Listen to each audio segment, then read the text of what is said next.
You wake up one morning, and the price of everything has changed. Not slightly, not gradually. Overnight, your gas, your groceries, your electricity bill, all of it shifted by a single event happening thousands of miles away. A war between Israel and Iran would not stay in the Middle East. It never could. Because buried inside that conflict is a weapon more powerful than any missile either country owns. It has nothing to do with nuclear enrichment or airstrikes. It has to do with a narrow strip of water, 33 kilometers wide, through which the beating heart of the global economy flows every single day. Close that strip, even for a week, and the damage reaches every country on Earth, every kitchen table, every factory floor, every retirement account. This is not a war story.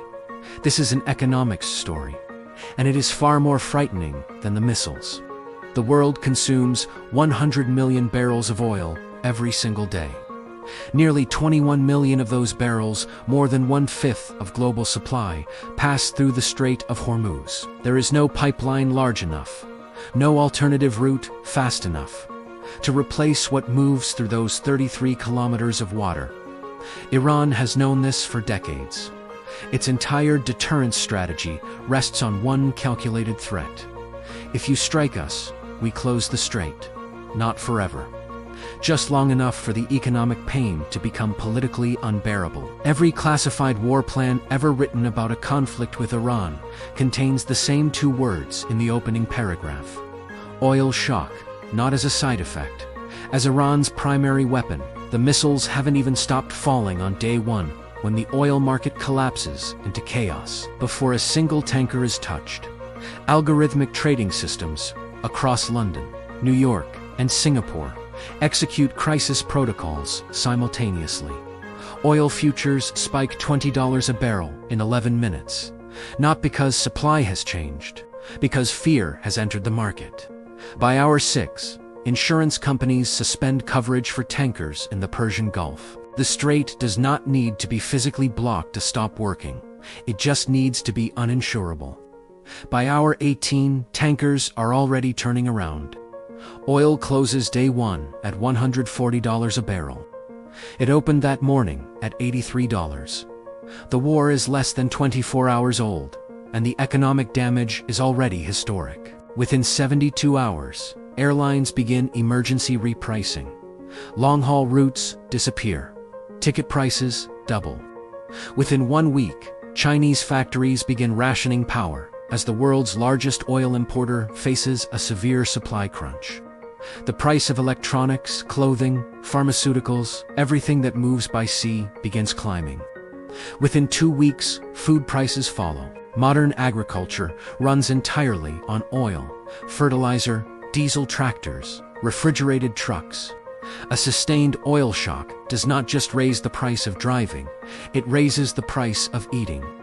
And the countries hit hardest are not America or Europe. They are the developing economies of Africa, South Asia, and Southeast Asia, countries that spend 40 to 60% of household income on food and energy, and have nothing left to absorb a shock of this size. Here are the numbers they never say out loud. A full closure of the Strait of Hormuz would push oil to between $250 and $350 a barrel within 30 days. The highest price ever recorded in history was $147 in 2008. During peacetime, every $10 rise in oil price reduces global GDP by 0.2%. A surge from $83 to $250 translates to a contraction in global economic output larger than the 2008 financial crisis, without a single bank failing. And then there is the number almost nobody mentions. China imports 1.5 million barrels a day from Iran. The moment this war begins, that supply vanishes overnight. China's response to that loss will shape global energy markets as much as the war itself. Beyond oil, the financial system begins cracking in ways most people never connect to a war in the Middle East. Currencies in Turkey, Egypt, Pakistan, and Nigeria collapse against the dollar. A country already paying $150 oil suddenly finds its weakened currency, making that effectively $180. Governments face an impossible choice between subsidizing fuel and feeding their populations. Stock markets fall, not gradually, but in sharp, sudden drops that wipe retirement savings in hours.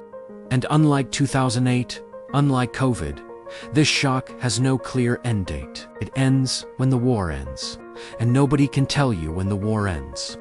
We talk about this in barrel prices and GDP projections and basis points. But here is what those numbers actually look like in the world. There is a truck driver in Indonesia who cannot afford to fill his tank, and therefore cannot work, and therefore cannot feed his children. And he has never heard of the Strait of Hormuz. There is a wheat farmer in Ethiopia watching his harvest become impossible to plant because fertilizer tripled in price, and he has no idea who the IRGC is. There is a young woman in Pakistan holding a bag of rice that costs 40% more than it did 3 months ago. And she was never once asked whether she supported this war. The missile that starts this conflict costs $2 million. The economic damage it triggers will be measured in trillions. And the people who pay most severely are always the people furthest from the rooms where these decisions were made. An oil shock born in the Persian Gulf does not stay in the Persian Gulf. It travels through supply chains and shipping lanes and currency markets and grocery store price tags to every corner of the planet within weeks. Wars fought with missiles have economic aftershocks that travel without passports. They land on kitchen tables in countries that have no stake in the conflict and no power to end it. The question was never just what this war does to oil prices. The question is what it does to the billion people who were already living on the edge before the first strike was ever launched. Stay curious, stay informed, and never stop asking, what if?